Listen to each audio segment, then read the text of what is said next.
Hello, everyone. Actually, this isn't Orlando, Florida, but um, obviously, but I'm honored to chat with you all today about personal assistance services. This presentation is actually based off of a toolkit that my organization co-wrote in conjunction with the Office of Disability Employment Policy through the U.S. Department of Labor. And so there's a fantastic toolkit that goes along with this presentation that I encourage you to visit our website, which is down at the bottom, ncwdyouth.info, in order to download the toolkit as well. So feel free to ask any questions as we go along in one manner or another, and here we go.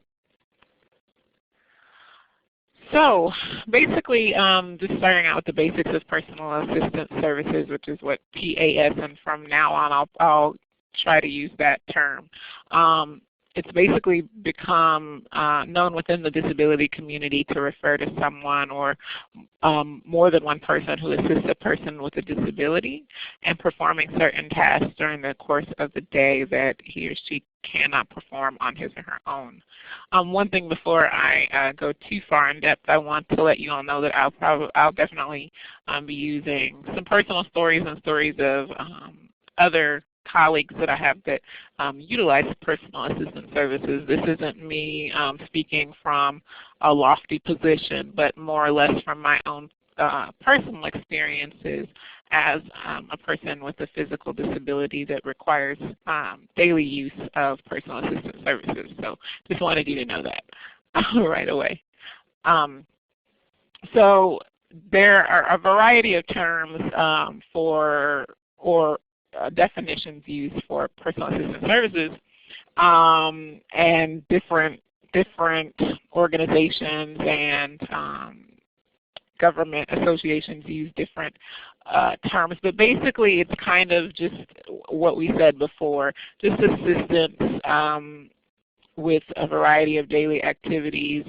As the Medicaid definition is a range of human assistance provided to persons with disabilities and chronic conditions of all age that helps them to accomplish tasks that they wouldn't be able to do on their own due to their disability. So that's more or less the basic definition for PAS. Did I skip one? Oh yes, I did. Okay, sorry. So the first thing is to really think about when it comes to considering a personal assistant or services is just thinking about the fact that obviously it's preparing you to transition and live independently. And you know, as people with disabilities, there are definitely other things that we have to think about when we are preparing to move out of the comfort of our parent or guardian's home into what we know is normal, into you know, living on our own. And so you know, beyond thinking about, you know, housing and college and other things like that, you have to also think about what it's going to take for you to live on your own. And so, you know, you just want to start asking friends and family what it takes to be more independent. And then kind of do a needs assessment of sorts, research and think about, you know, the finances, personal aspects of what it's going to take for you to live on your own, and really start assessing what it is that you need help with. And it's really important to be honest and realistic with yourself, you know. And we have within the toolkit, there's an assessment that you can do to just help you think from, you know, the start of your day when you open your eyes in the morning to when you close your eyes at night. What are the things that you're going to need assistance with? You know, is it going to be getting out of the bed? Is it going to be, you know, preparing meals? Is it going to be feeding yourself? Is it going to be, you know, putting on clothes?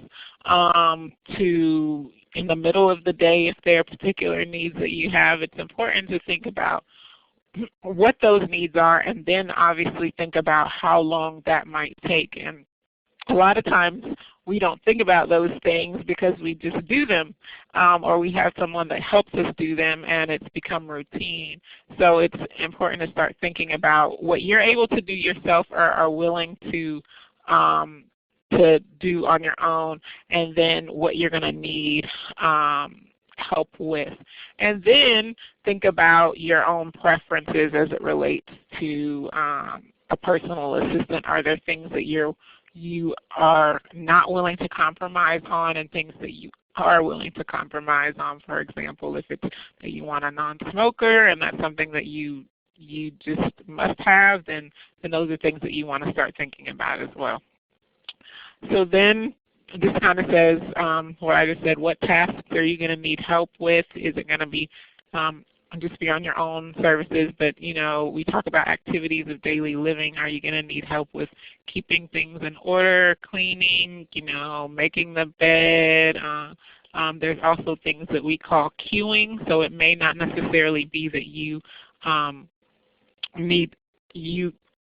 can't do certain things on your own, but it's just that you may need someone to remind you to take your medicine, something like that. So what are the tasks that you're going to need help with? How long are you going to need help? How many hours in a day do you think that you'll need someone? How will you manage your schedule to ensure that you receive the assistance that you need? So for example, for me, that requires a consistency in my schedule to ensure that if I tell someone, I need you to come from 10 p.m. to 12, o'clock at night, then that means that my schedule has to be such that I'm home by 10 o'clock at night every night. And then start considering how many assistants you have, especially, if you're going to require 24 hours a day, or if you're going to need, a couple hours in the morning, a couple hours at night. Will you consider maybe having someone different in the morning?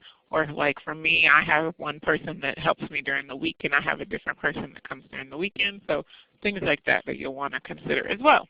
Oh, goodness. I'm sorry. Okay. So the other huge thing to think about when you are preparing to transition into utilizing PAS is how you're going to cover the cost. And it's really continues to be among myself and my colleagues one of the big things that we have to think about constantly, even when it relates to our own employment. How are we going to pay for the services that we need?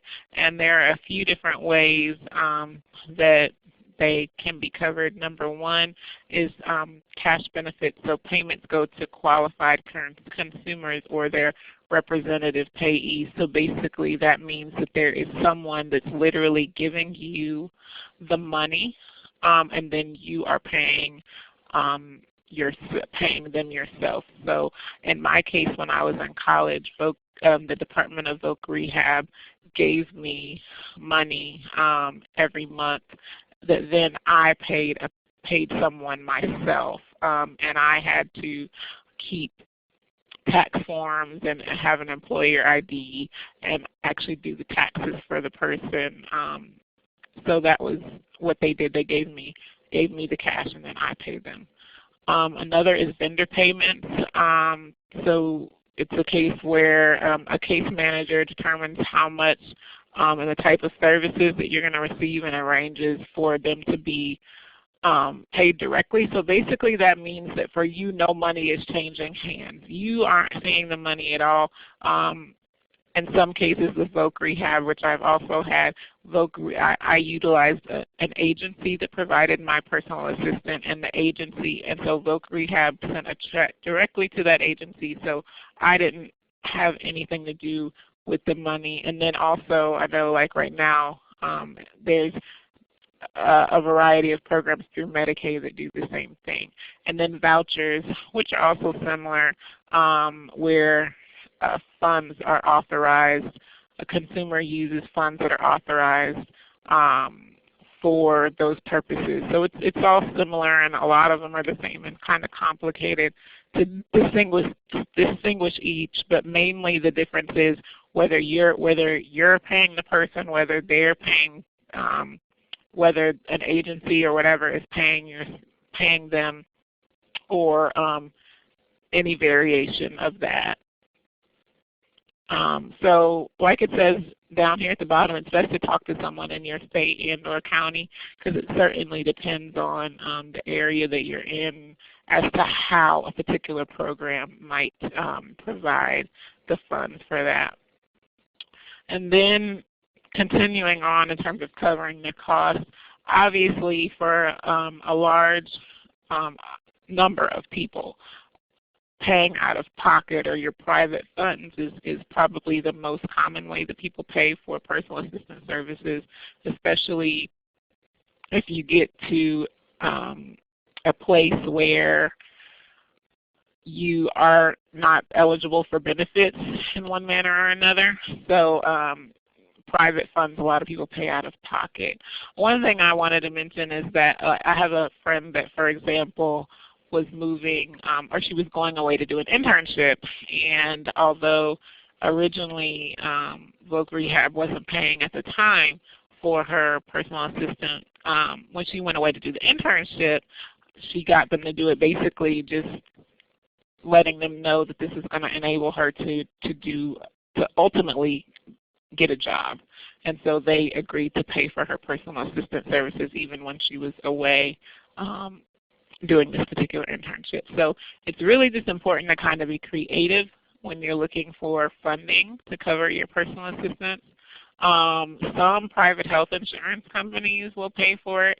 I haven't found one yet, but I'm sure that there are some that will. And then obviously federal and state funded programs like Medicaid, Voc Rehab that we talked about, Social Security, and then other state funds.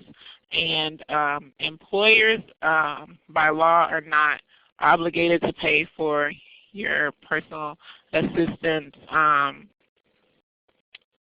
unless it's particularly job related. But in general, there definitely are cases where I have friends that have negotiated it, having a personal assistant into their contract in order for them to effectively do their jobs. So that's definitely an option as well. So there are a variety of ways that you can search for a personal assistant. Like it says, no one-size-fits-all method. I think the main thing is just to be aware of what tends to work in your communities for anything else as it relates to a job. So, you know, there are registries online, independent living centers. You definitely want to look for places where people, where there already might be people that are interested in that particular type of work. So if there are any schools in the area, that's a great way to do it. I found the best PAS personal assistance when I was in school, or now I live near a college, and so it works really well for me because I only need you know, a couple hours in the morning and a couple of hours at night. And so that's really good because a lot of times college student schedules are not, they're flexible and they're not looking for a full-time job. They're looking for something just to make some extra money. So colleges are great places to look for personal assistance as well. Of course, just like with anything else, you want to beware of places like Craigslist and stuff. However, I definitely know of people that have had success on there. You just have to be very, very careful with when you're posting on the internet in terms of your screening, which we'll talk about shortly. So you're going to think about the types of things that you need from your assistant and what you want the job to entail. And in the toolkit that I mentioned, there are sample ads, there are sample job descriptions that will help you write through and then think about, or write up and think through everything that you need, and then ultimately will help you create an ad and stuff. So I think that that's a great tool. And then Another big thing is to understand the going wage in your community for work like this. So, you know, you're considering cost of living, you're considering what the average person would make for that type of job in your area. So it's definitely going to vary. And then, like it says, just be assertive and be creative in your efforts. I know a lot of people that actually, myself, and I have quite a few people that have found their personal assistants at churches, you know, community boards, those types of things. So kind of think out of the box when you're looking for your personal assistant. And again, these are just more things to think about in terms of what you want your personal assistant to do. Again, we talked about time already. How many do you want? And then here we have lists of other things. Oh, I see Mallory. And 1 second. Good question. Do you want your assistant to help prepare your meals, clean your place, do your shopping? Those are other things that you want to think about. So how would you find what the going wage is? Is it normal to pay hourly, weekly, etc.? A big way, one way is even to call any of the services in your area that provide home health services and see kind of what they're paying. That's one way to do it. Another, in terms of how to pay, is it normal to pay hourly, weekly, et cetera? Well, I guess the other thing I was going to say do is just if you have any peers that are paying or friends that have paid people in the past, you want to consider that. Obviously, you want to consider what the minimum wage is and pay. Obviously, you don't want to pay the minimum, but those are just things to keep in mind when you're thinking about what you're going to pay a person, and thinking about, you know, what is going to be competitive and what your needs are. In terms of hourly, weekly, et cetera, I think it depends on, again, on your needs. If you're, I think it's good to develop consistency. I think that's the main thing throughout. So if you're going to do it per day, I myself pay per day because so that there's a set amount, because sometimes it's difficult, you know, if one day you need 1 hour and the next day you need, you know, 2 hours. It's good to set because a lot of times for people, when it comes, for example, to my personal assistant, if it's very too much, then it's income that they can't necessarily count on, if that makes sense to you. So for example, okay, one morning I may need 30 minutes. One morning I may need an hour. I just go ahead and set a $25 a day, you know, or $30 a day, no matter what, so that she can count on that every day. But I know people that do it differently. I know people that pay every month. I know people that pay weekly. So it's really just about making sure that it's consistent. I think the main thing that you want to keep in mind when it comes to your services or personal assistant services is that you are an employer, and this is a job. It's not, and don't take it for anything less than that. Nobody is doing you a favor. You, as a person, as an employer, deserve the best treatment. You deserve the best service. You're certainly worth it, and we're all as people with disabilities worthy of having that. And so you don't want to settle. You want to make sure that you create a schedule. You want to create guidelines, contracts, all of those things, so that when a person comes in, they understand that this is a job.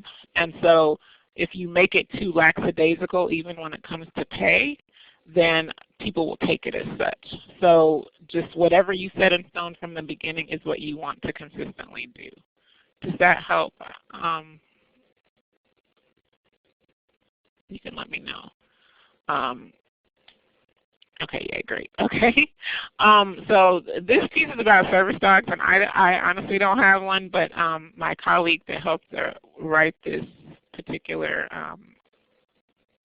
toolkit has one, and so she wanted to put in here even just the fact that service dogs are really helpful when it comes to services that you may need, and a growing number of people with disabilities have come to rely on these animals, and there's different names. Some are called service dogs, some assistance dogs, but really just helping people with their day-to-day needs, and I know her dog is great in terms of helping her pick up things, and then depending on your disability in terms of alerting as it relates to things like epilepsy and stuff like that. So one thing to just be cognizant of course, first is thinking about whether are you even a pet person?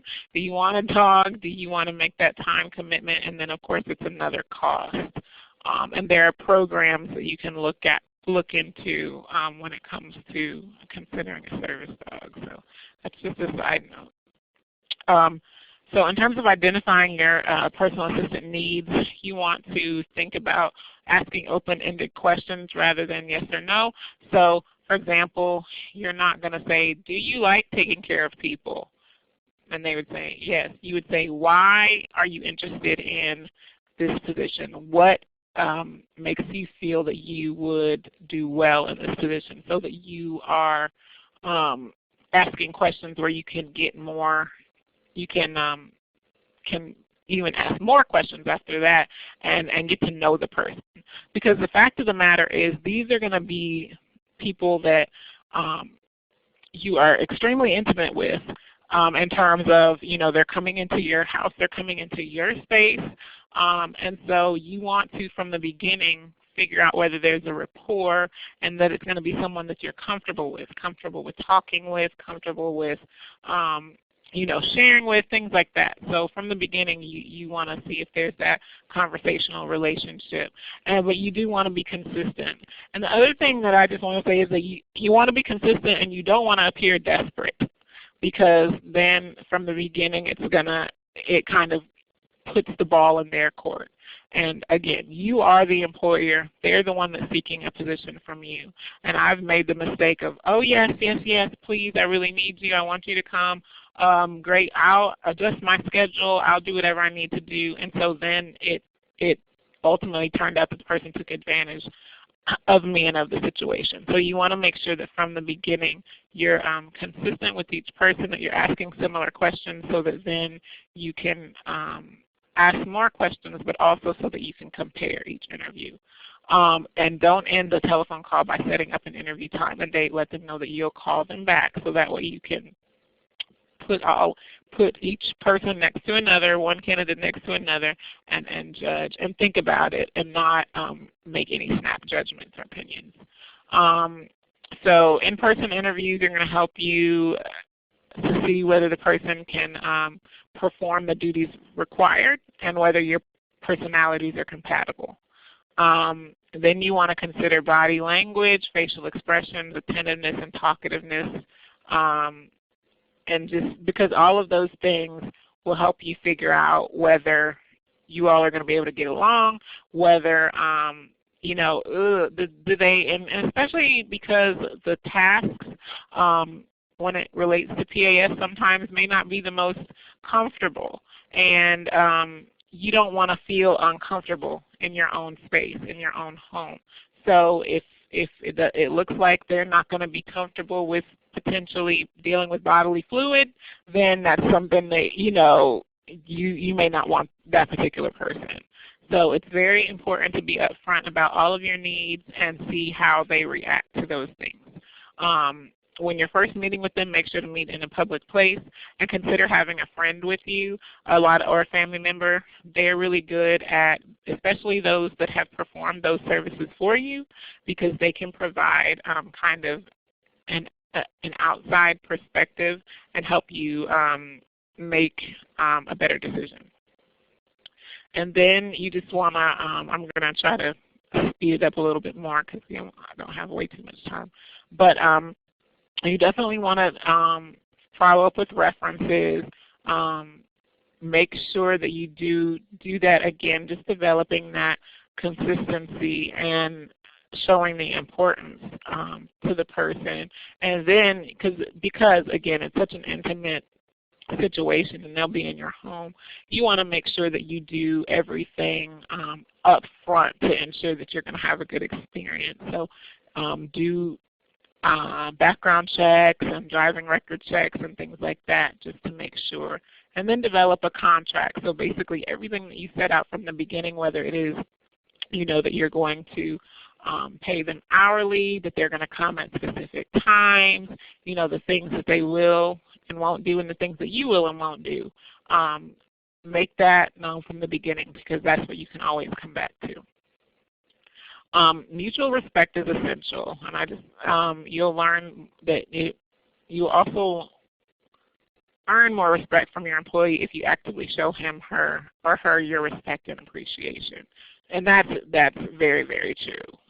From the beginning, just show your appreciation, your respect for them, but again, just remember the roles in terms of managing your employee. Communication is certainly the key, and flexibility is the key. I mean, the main thing is that it's not such a rigid 9 to 5. So, for example, for me tonight, it's Friday night, and I'm going to go out with friends, and so I asked my caregiver to come a little bit later, and she's okay with that. Flexibility is certainly good, and vice versa for them, but you just don't want to get so much out of routine that it makes it difficult to manage your schedules and situations.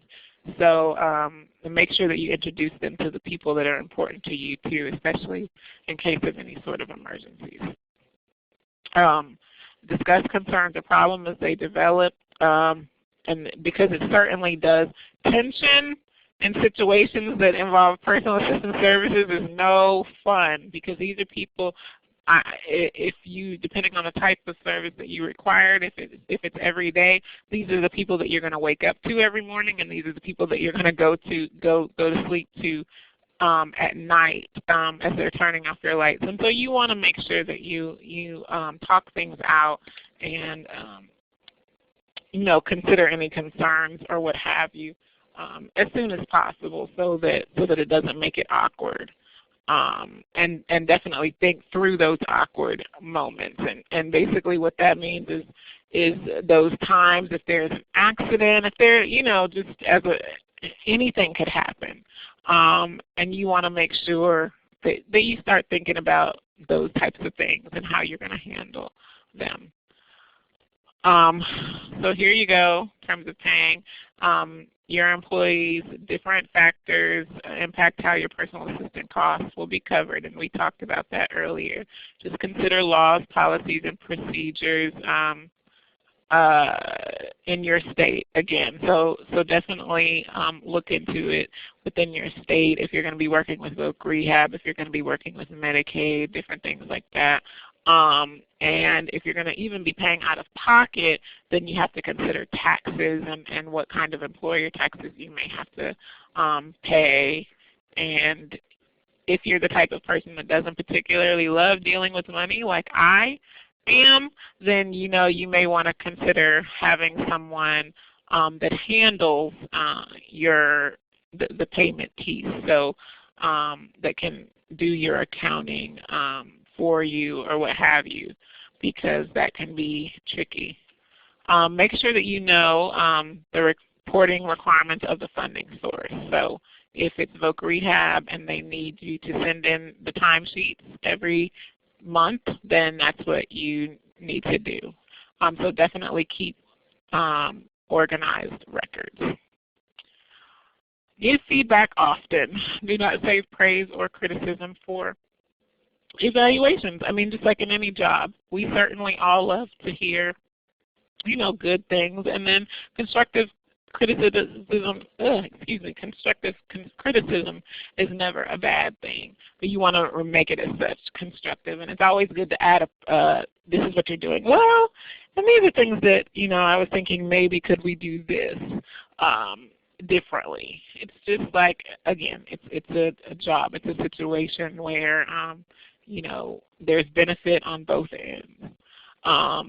want to keep those copies so that they can use those in the future.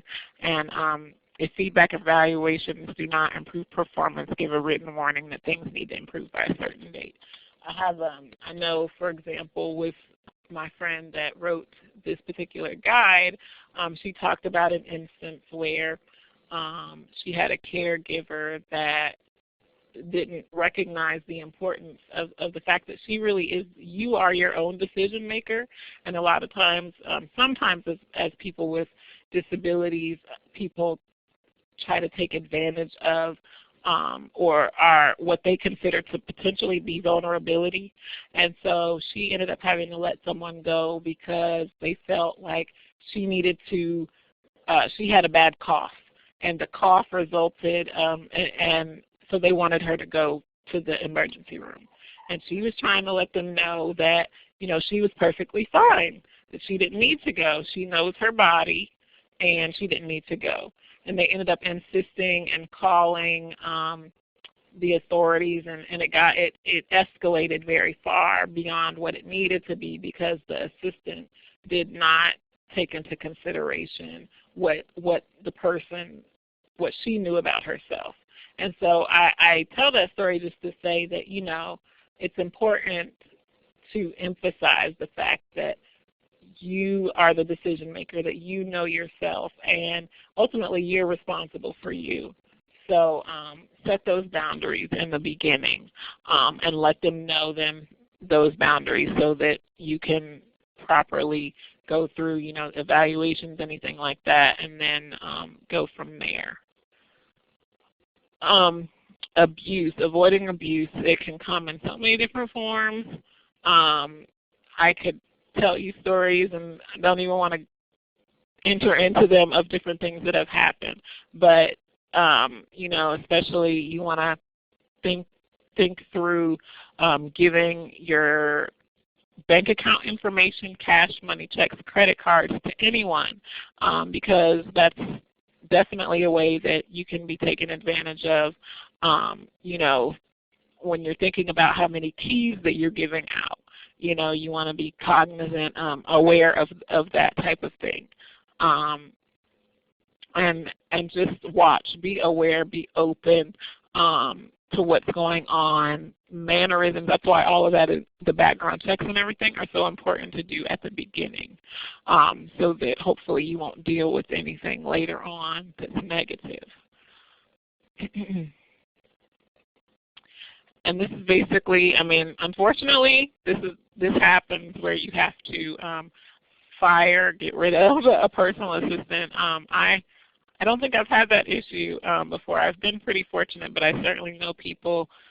I'm still fairly young, and I know people that have, you know, had assistants for 30, you know, plus years. And so there are definitely times when that happens, whether it be that their performance isn't acceptable, if they're really late, you know, or they don't show up for work, or, for example, they smoke, or this says poor personal hygiene, anything that may not work for you. Or they, like this is the example of what I told you earlier with the friend. The personal assistant doesn't listen to your instructions.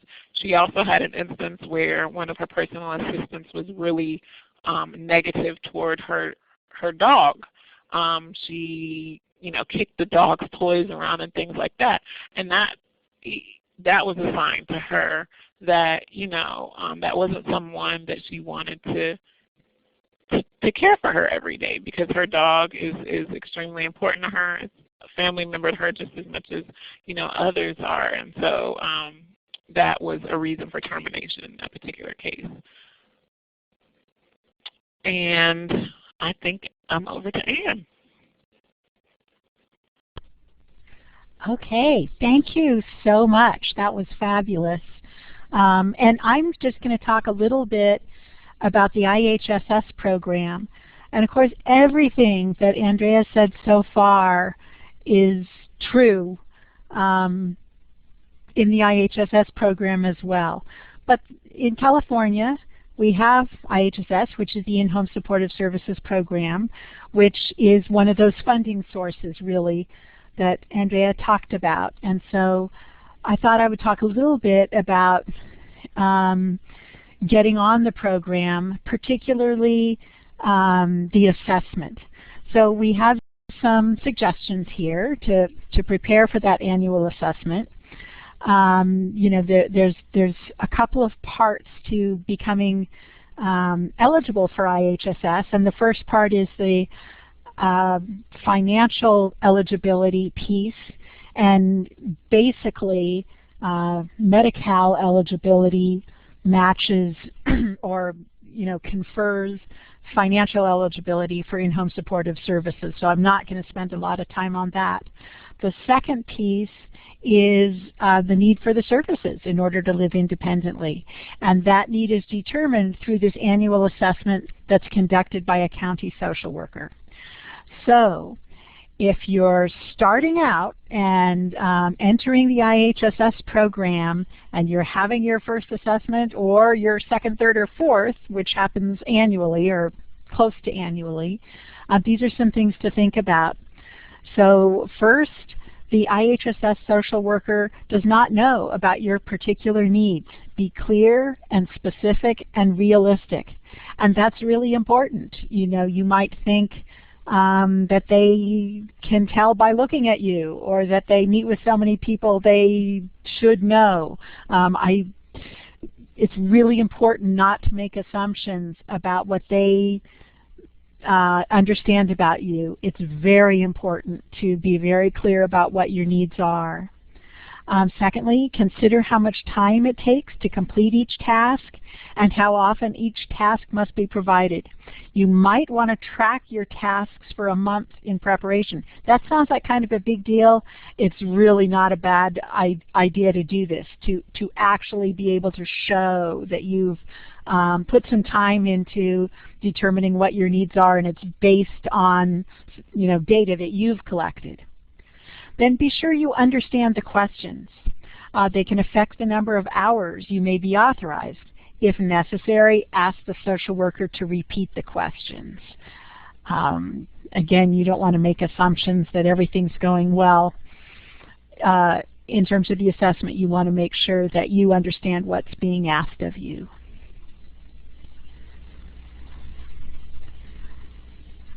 So let's see, the next one. Thank you. Do not expect hours for services that you are already getting from another source, such as laundry or meals provided by a relative or another agency. And that's because the IHSS program is sort of what they call a safety net program. If there are what are called alternative resources, and that's the terminology that's applied to a situation that's described here where, say, someone else does your laundry. The social worker would look at that and say, well, it looks like you don't need these services for laundry because you already have somebody doing your laundry. Then finally, you can be employed and receive IHSS. If you are currently employed or are considering employment, talk to your social worker about how the services work in terms of your employment. So those are just some specific pieces about getting onto the IHSS program. Once you get on, it's helpful to know the different roles of the different people you'll be working with. The county role is that county social worker who conducts the assessments and assigns hours.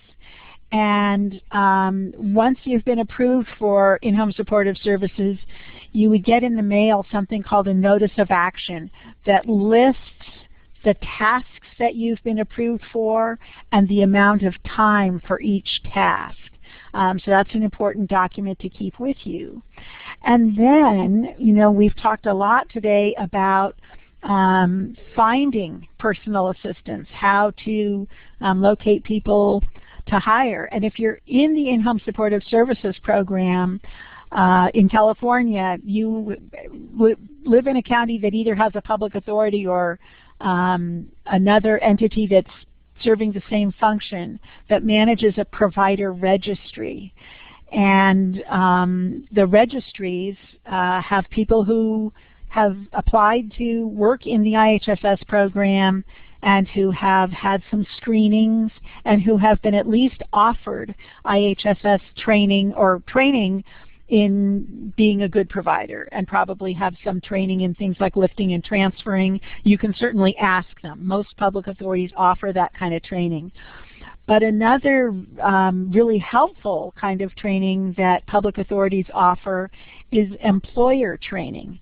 So if this is your first opportunity to be the boss and to actually hire someone and be a supervisor and manager of someone, those are some skills that take some time to develop, and more than time. It's really helpful to have the kind of tools that you've been offered today. And public authorities offer training that are specific to the IHSS program, many of the same kinds of things that Andrea talked about today, and have different methods of offering that. I know that in our public authority we do some interactive exercises and kind of help people get more comfortable with the interview process and that kind of thing. Often also public authorities will offer assistance with interviewing if you haven't done it a lot and need some assistance before you're really comfortable in going out on your own. So that's a resource that's available to you. Then speaking of resources, I think our next page lists a number of them, and I'm going to give it back to Andrea to talk about several of these. Sure. So this is exactly what Ann said, a list of resources that may go in depth specifically as it might relate to finding, as it relates to employing, and have different guides themselves on personal assistance services. I mentioned the Office of Disability Employment Policy, and they are our funders.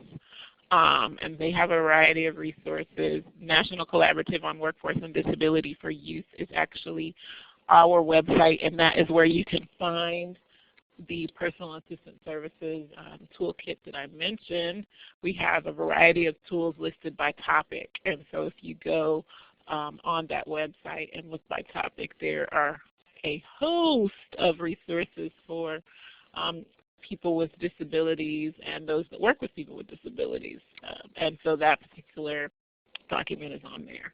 And then there's other ones that you can look into as well. I won't go into huge detail since I want to leave time for questions, but basically there you go right here in terms of resources. And that's our contact info. I don't have anything else to add. Just wanted to open it up for questions if anyone has them.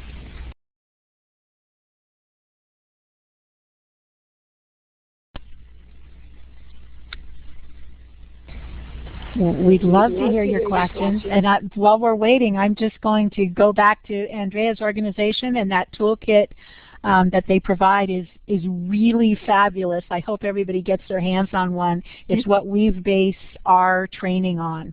It's a really awesome resource.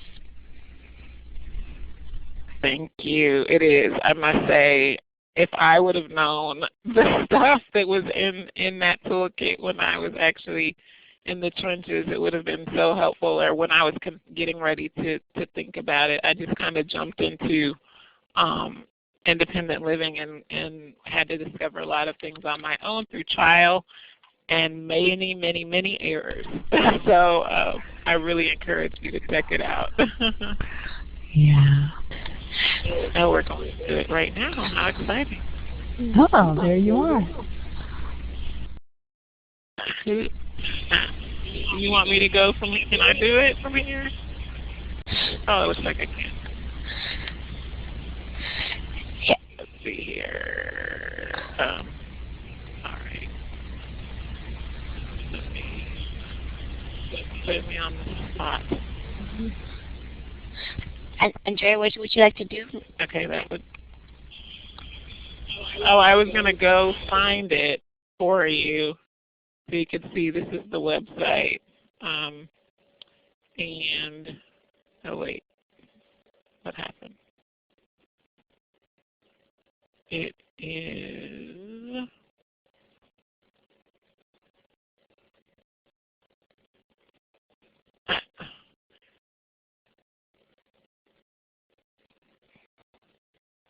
did I miss it? Here we go. Making the move to managing your own personal assistant services. So, a toolkit for youth with disabilities. And this is what it looks like right here. You can download it in either PDF or Microsoft Word right here.